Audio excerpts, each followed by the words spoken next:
मित्रांनो, तुमचं पुन्हा एकदा GB स्टोरी टेलर या यूट्यूब चॅनलवर स्वागत आहे. आजच्या आपल्या गोष्टीचं नाव आहे माझी जागा. लेखिका ज्योती गोरे. लेखिका प्रतिलिपी ॲपवर लेखन करतात. पण गोष्ट सुरू करण्याआधी जर कोणी या चॅनलवर पहिल्यांदाच आलेले असाल तर त्यांनी या चॅनलला सबस्क्राईब करायला विसरू नका. चला तर मग अजिबात वेळ न घालवता गोष्टीला सुरुवात करूया.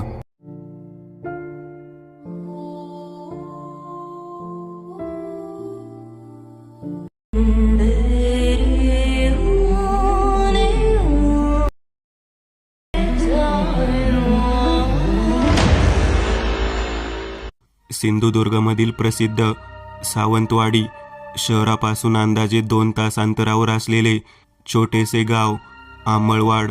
दाट झाडीने वेढलेलं, काही अंतरावर सुरू होणारे जंगल, अवतीभोवती डोंगर, गावापासून जवळच असलेला तलाव जिथे गावातील अनेक जण पोहण्यास जात. असे अगदी निसर्ग सुंदर, कोणीही मोहात पडेल असे वातावरण. याच गावातील सावंत कुटुंब, एकत्रित मोठे कुटुंब. घरातच 30-35 जणांचा कुटुंब कबिला. मोठा व्याप, गोट्यात जनावरच 20-25. दूध दुभते मुबलक आणि रोजच्या रोज ताजे. घरातील सर्वांच्या दूध दह्यापुरते झाल्यानंतर गावातील काही घरात त्यांचे दूध पोचवले जात असे. शेती भरपूर, त्यातून घरात आवश्यक तेवढा भात पिकवून उरलेला विक्रीस जाई. थोडाफार भाजीपालाही होत असे. काही आंबा, सुपारी, नारळाची झाडेही होती. त्यातून घरी वापरून काही प्रमाणात विक्री करता येईल एवढी फळं उपलब्ध होत.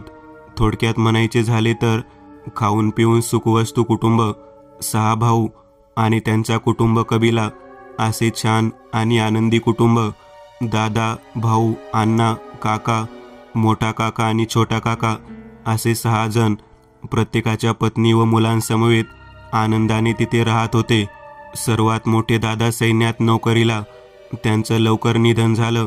तो धक्का सर्वांनी पचवला. घरात आता सर्वात मोठी व्यक्ती म्हणजे भाऊ. भाऊंना नोकरी चालून आली होती, पण त्यांनी ती नाकारली. शेती व घरात लक्ष घालणे यालाच त्यांनी प्राधान्य देणे पसंत केले. इतर भाऊ वयाने तसे लहान असल्याने भाऊंचे मार्गदर्शन सर्वांसाठी महत्त्वाचे होते. सर्वांची मुले अजून खूप लहान होती. सर्वांचे शिक्षण, नोकऱ्या, पायावर उभे राहणे इत्यादी गोष्टी कोणीतरी लक्ष घालून करून घेणे महत्त्वाचे होते. भाऊंना याच गोष्टीत लक्ष घालणे अधिक महत्त्वाचे वाटले. तसेच भाऊंना नोकरीपेक्षा प्रथमपासूनच शेतीची अधिक आवड असल्याने घरची शेती सांभाळणे यालाच त्यांनी प्राधान्य दिले. हळूहळू सर्वांची लहान मुले मोठी होत होती. सावंत कुटुंबांची संसार वेल आता चांगलीच बहरली होती. भाऊंच्या आधिपत्याखाली शेतीच्या कामाचाही छान व्याप वाढला होता. घरच्या तसेच शेतीच्या कामाची एक नीट घडीही बसलेली होती. घराच्या अवतीभोवती छान मोठं मोकळं अंगण, तिथे एक साधासाच तुळशीचा कट्टा. त्यावर रोज संध्याकाळी अण्णांची पत्नी दिवा लावत असे, शुभम करोती म्हणत असे. घराच्या अवतीभोवती चिंचेचे झाड, 3-4 जास्वंदाची झाडं, काही फुलं झाडं, आंब्याची 3-4 झाडं, फणसाचे 1 झाड, कारल्याचा, भोपळ्याचा, दोडक्याचा, काकडीचा वेल, कडीपत्त्याचे झाड, अशा विविध फुलाफळांच्या तसेच भाजीपाल्यांच्या झाडामुळे अधिकच ताजेपणा बहाल झाला होता. भाऊंच्या देखरेखीखाली घरातील इतर सर्वजण त्याची चांगली देखभाल करत असल्याने ताज्या भाज्या, फळं यांची त्या ऋतूत जेवणात रेलचेल असे. जास्वंद व इतर फुलझाडांची फुले तोडून आणून रोज देवाच्या तसबिरींना वाहून पूजा करण्याचे काम काकांकडे असे.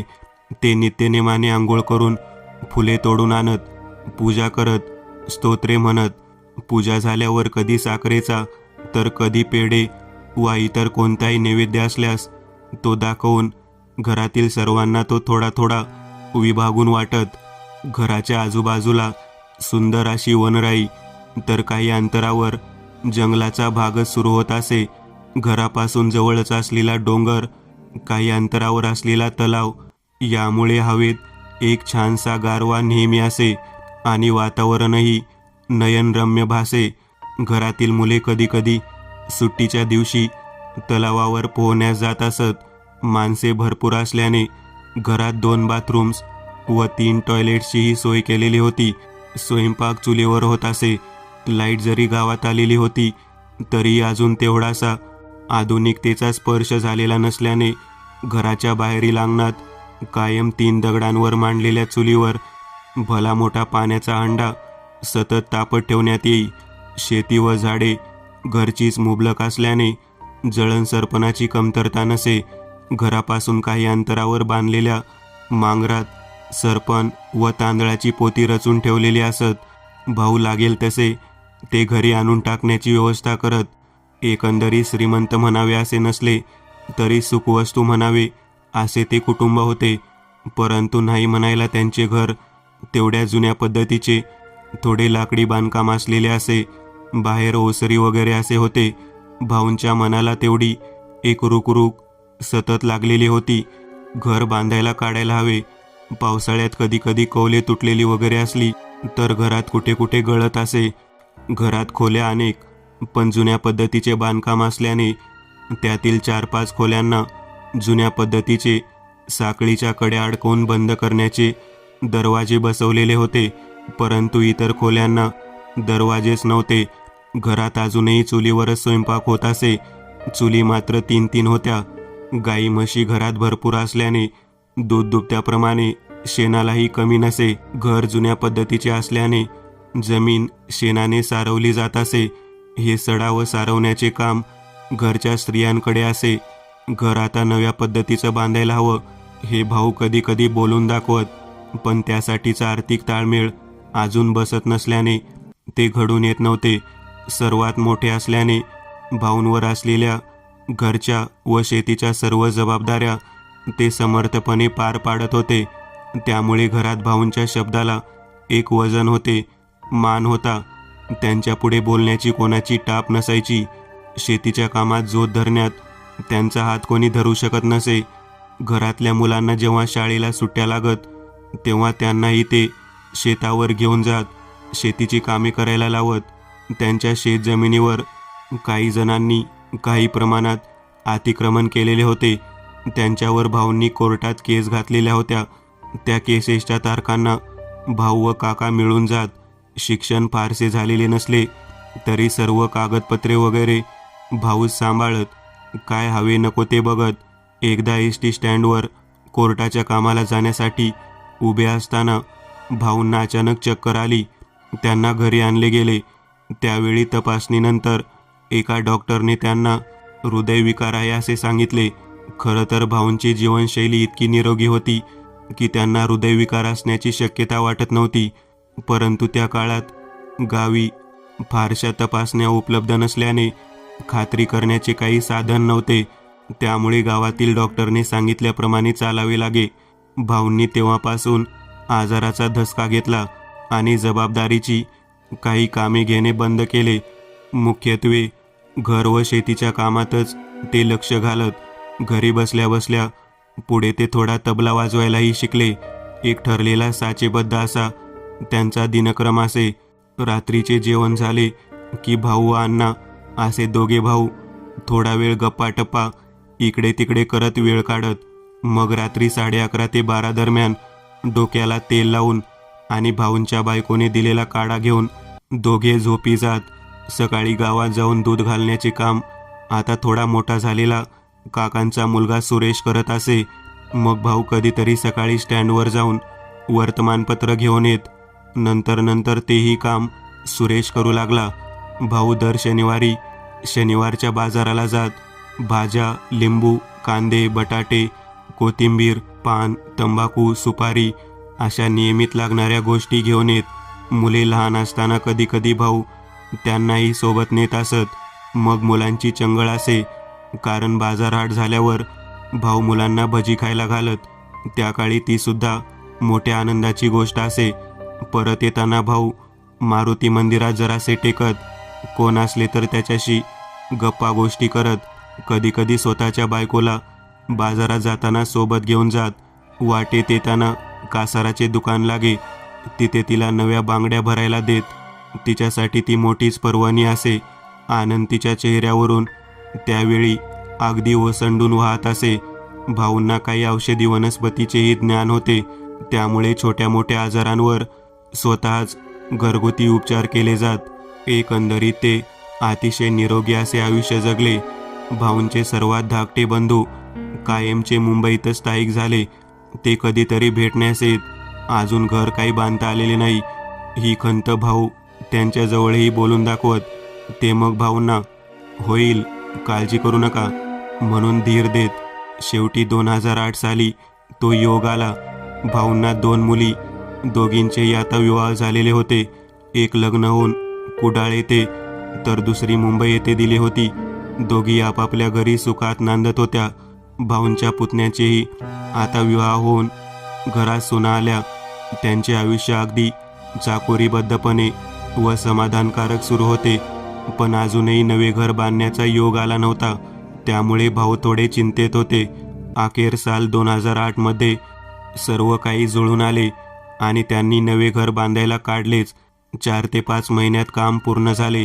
सिमेंट विटांचे टुमदार, तळमजला अधिक वरचा मजला असे बांधकाम असलेले नवे घर पाहिले की भाऊंना अगदी धन्य झाल्यासारखे वाटे.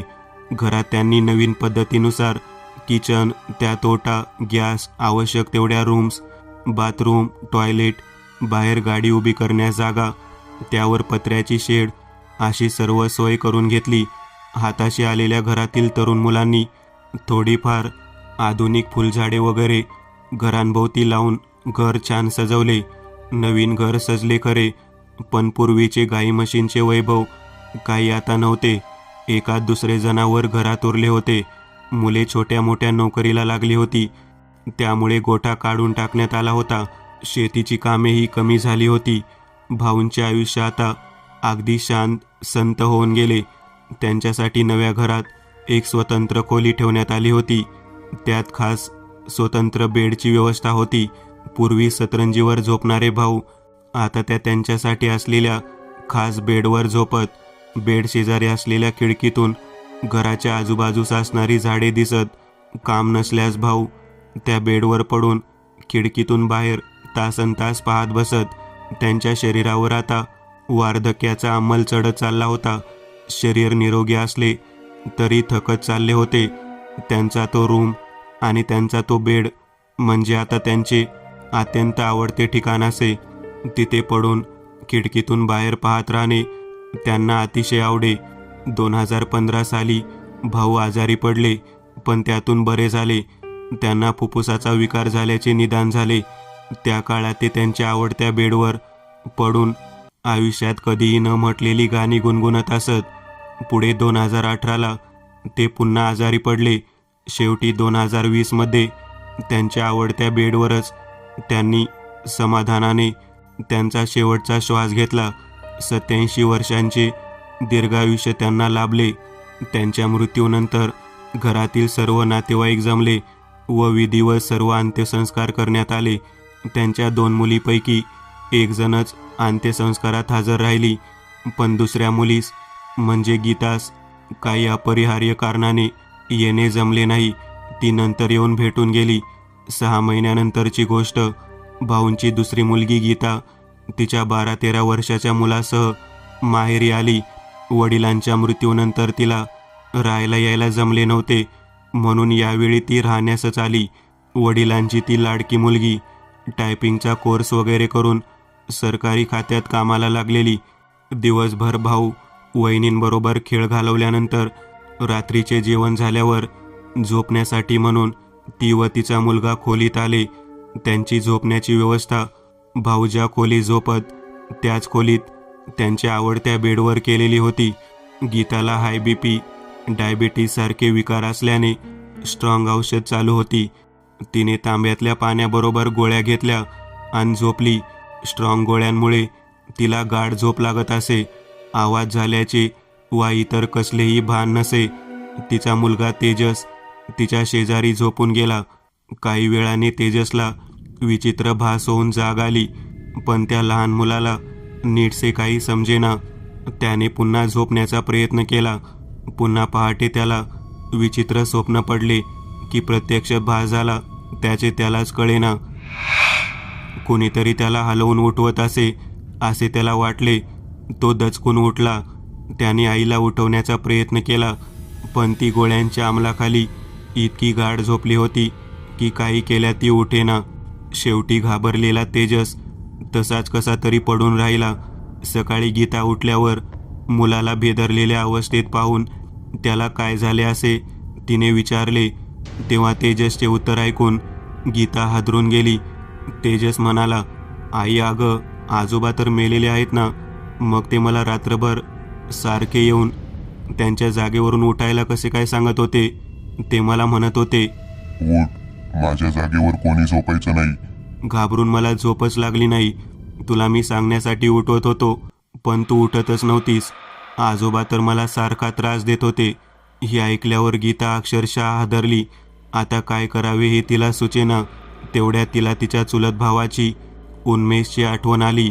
उन्मेष हा आध्यात्मिक व दैविक गूढविद्यांचा अभ्यास करणारा व स्वभावाने इतरांच्या मदतीस सतत तत्पर असणारा हुशार मुलगा होता. तिने ताबडतोब उन्मेषला फोन केला आणि घडला प्रसंग सांगितला. भाऊंचे निधन होऊन आता 6 महिने उलटले होते. त्यांचे अंत्यसंस्कार, उत्तर कार्य सर्व व्यवस्थित पार पाडलेले होते. त्यांचा जीवनकालही शांतपणे व्यतीत झाला होता. मग असे कसे झाले हा आपल्या मनातील प्रश्न गीताने उन्मेषला विचारला. भाऊंनी अनेक वर्ष नवे घर व्हायला हवे याचा अक्षरशः ध्यास घेतला होता आणि शेवटी त्यांचे स्वप्न पूर्ण झाले. त्यांच्या आयुष्याचे शेवटचे अनेक वर्ष त्या जागेवर त्याच त्यांच्या आवडत्या बेडवर व्यतीत झाले. त्यांचा आयुष्यक्रमसुद्धा एक प्रकारचा साचेबद्ध चाकोरीबद्ध राहिला. ती खोली, त्यांची जागा, तो बेड हेच त्यांचं विश्व बनून गेलं होतं. त्या जागेवर त्यांची आसक्ती निर्माण झालेली होती. आसक्ती ही मानवाला पुढील गती मिळण्यापासून रोखते. आसक्ती व हव्यास जीवात्म्याच्या मुक्तीसाठी किंवा गतीसाठी रोधक बनतात. माणसाच्या मृत्यूनंतर त्याचं स्थूल शरीर तर नष्ट होतं, परंतु मृत्यूनंतर शरीर व त्याच्या कार्यक्षेत्राप्रती असलेली त्याची आसक्ती सुटणं आवश्यक असतं, कारण त्याचा प्रवास आता सूक्ष्म जगताकडे वळलेला असतो. जड जगातील वस्तू, वास्तू वा व्यक्ती याबद्दल असलेला मोह व आसक्ती त्याला पुढील गतीपासून रोखू शकतात. अशा जीवात्म्यांची वासनेने लिप्त झाल्यामुळे कधी पिशाचे बनून इतरांना भेडसावतात, तर कधी त्यांचे वासना देह वावरताना चुकून कधीतरी इतरांना दिसतात. त्यामुळेच त्यांचा तो वासना देह स्वतःच्या नातवाला सुद्धा त्या जागेवरून उठवू पाहत होता. त्या घरातील स्त्रियांचा सुद्धा दिनक्रम ठरलेला असे. माझ्या आईला व घरातील इतर स्त्रियांना अनेकदा स्वयंपाक करत असल्याप्रमाणे दिसली. काकी म्हणजे काकांची मृत पत्नी तिथे अनेकदा स्वयंपाक करत असल्याप्रमाणे दिसली आहे. त्या वासना देहास गती मिळालेली नसते, उन्मेष म्हणाला. उन्मेषच्या उत्तराने गीताचे समाधान तर झाले, पण मनातून वाईटही वाटले. पुढे तिचे माहेरी अनेकदा येणे झाले, परंतु तिने कटाक्षाने त्या जागेवर झोपणे टाळले.